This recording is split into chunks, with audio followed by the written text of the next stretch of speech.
Social মিডিয়ার কয়েকটি গ্রুপে এবং কয়েকটি হোয়াটসঅ্যাপ গ্রুপেও অর্থ দপ্তরের একটা অর্ডার ঘোরাঘুরি করছে, যে অর্ডারটি পাবলিশ হয়েছে 16/12/2025-এ। আমার চ্যানেল যারা নিয়মিত দেখেন তাদের দু একজন আমাকে ফোন করে আমার কাছে জানতে চেয়েছেন যে এই যে অর্থ দপ্তর থেকে যে অর্ডার প্রকাশিত হয়েছে চুক্তিভিত্তিক কর্মচারীদের জন্য, তাতে পার্শ্ব শিক্ষকরা কোনো সুবিধা পাবেন কিনা। তো আমার একটা আত্মীয় মারা যাওয়ার জন্য দুদিন আমি সেখানে সময় যাওয়াতে আমার সোশ্যাল মিডিয়ার উপরে কোনো নজর রাখা হয়নি। তো আমি আজকে ভালোভাবে দেখলাম। তো যতটা আমি বুঝলাম, আমি ইংরেজিতে অতটা দক্ষ নয়, তারপরেও যতটা বুঝলাম যে এই যে অর্থ দপ্তর থেকে যে অর্ডারটা চুক্তিভিত্তিক কর্মচারীদের জন্য পাবলিশ করা হয়েছে, সেটা চুক্তিভিত্তিক কর্মচারীদের কারো জন্য আশীর্বাদ এবং কারো জন্য অভিশাপ বলতে পারেন। তাহলে আপনারা যে অর্ডারটা দেখছেন, ইতিমধ্যে আপনারা অনেকে অর্ডারটা দেখেওছেন। তো মহারানীর দপ্তর সেই নবান্নর অডিট ব্রাঞ্চ থেকে এই অর্ডারটা এসছে, 16/12/2025-এ পাবলিশ হয়েছে অর্ডারটি। এই অর্ডারটি ভোটের ঠিক প্রাককালে, আর হয়তো 1-1.5 মাস 2 মাস ভোট দেরি, ভোটের সময় আছে আর।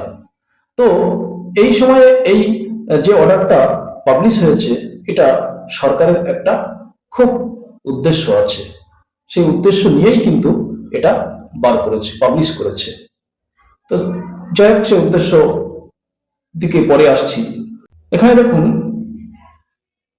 Finance department memo number 9008 FP, date 16/9/2011। 16/9/2011-তে 9008 FP একটা মেমো নাম্বার ইস্যু করেছিল অর্থ দপ্তর। কেন ইস্যু করেছিল? এই মেমো নাম্বার ইস্যু করেছিল কিন্তু চুক্তিভিত্তিক কর্মচারীদের স্বার্থে।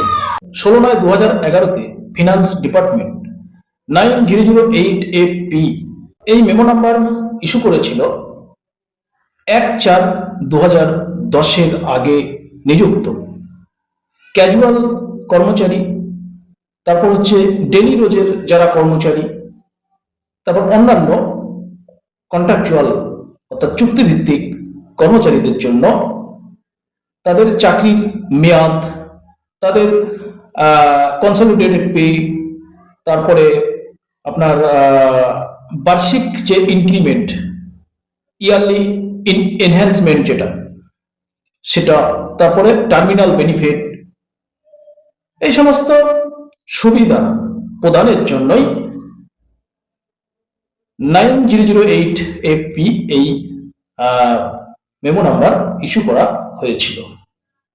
পরবর্তীতে যে সকল চুক্তিভিত্তিক কর্মচারীদের জন্য 9008 FP এই মেমো নাম্বার ইস্যু করা হয়েছিল, তাদের জন্য 2013, 2016, 2019 এবং 2024 সালে পরপর অর্ডার জারি করে, আদেশনামা জারি করে তাদের কাজের পরিষেবা এবং তাদের পে স্ট্রাকচার অর্থাৎ বেতন কাঠামো আরো উন্নত করা হয়, আরো উন্নীত করা হয়। তাহলে হঠাৎ করে 16/12/2025-এ অর্থ দপ্তরের এই অর্ডার জারি করার কারণ কি? উপরেই একদম অর্ডারের একদম প্রথমেই লেখা আছে, দেখবেন, ইট মে রিকল, অর্থাৎ স্মরণ করা যেতে পারে। কাদের স্মরণ করা হচ্ছে?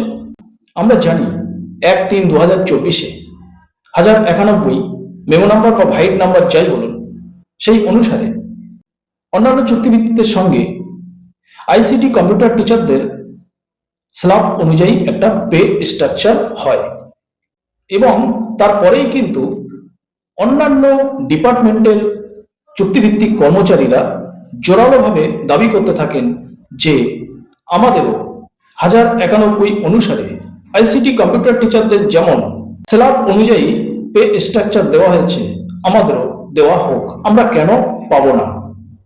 আগেই বললাম যে এই অর্ডার পাবলিশের এই অর্ডার পাবলিশ করার পিছনে অনেক উদ্দেশ্য আছে। হতে পারে এই সমস্ত কর্মচারীদের, এই সমস্ত চুক্তিভিত্তিক কর্মচারীদের মুখটা বন্ধ করার জন্য এই অর্ডার, না হওয়ার কিছু না।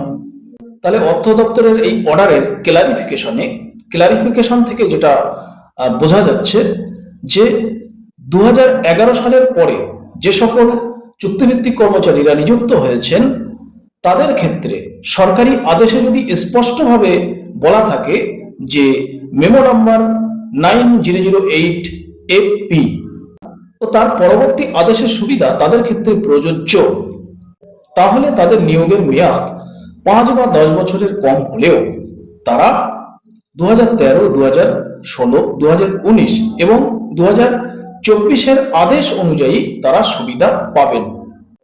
আমরা দেখেছি 1/3/2024-এ আইসিটি কম্পিউটার টিচারদের চাকরির মেয়াদ 5 বা 10 বছরের কম হলেও তারা কিন্তু সুবিধা পেয়েছে, যার ভ্যালিড নাম্বার 1091 FP2।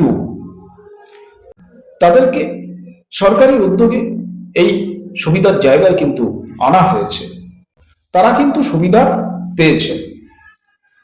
তাদেরকে সরকারি উদ্যোগে এই সুবিধার জায়গায় কিন্তু আনা হয়েছে। অপরদিকে যে সকল চুক্তিভিত্তিক কর্মীরা আলাদা শর্তে চুক্তিবদ্ধভাবে নিযুক্ত, সেই সকল চুক্তিভিত্তিক কর্মীদের আলাদা শর্তাবলী ও আলাদা বেতন কাঠামো নির্ধারিত আছে।